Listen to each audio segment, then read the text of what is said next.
It's not only about seeing, people who look like us. It's about seeing people who think like us, people who've gone through things the way we have, and knowing that they can and deserve a happily ever after.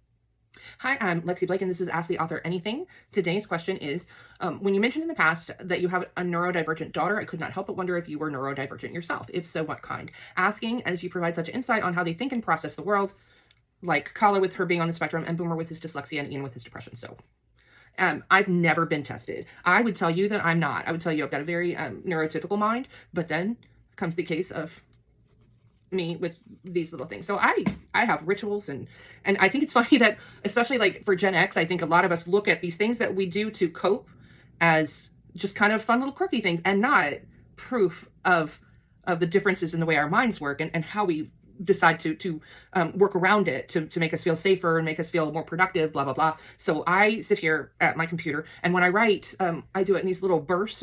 What I found it works best for me. If I work in these little 25-minute bursts, I start with my starting word count, I finish with my ending word count, and that way I know. And I did that for a while, and then I started using water bottles to collect them, and I just put it in every day, and that's a day of work. And I find it weirdly soothing. I now have them labeled, and I have like 100 weird water bottles that I am sure people look at and think, why? Yeah. So probably, I honestly think most artists are. I think I've gotten, when we talk about, she talks about Boomer and his dyslexia. I know a little bit about that. My editor, my best friend, my assistant, she used to be a dyslexia tutor. My daughter is profoundly dyslexic, except that after 10 years of working with Chem on a daily basis, nobody can tell. Like, she can tell, but when she reads at a really great level for her age. And I thank him so much for that every day, because I don't think she would be the same if we hadn't been able to have that every single day. So I like to talk about those things. I talk about Ian and his depression. I talk a lot of therapy. I think it's important.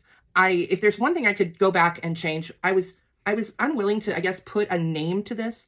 In Steph and Brody's book, Love Another Day, she is clearly has postpartum depression in that book. She is clearly dealing with it, and I wish that I had named it and that I hadn't been afraid to misrepresent.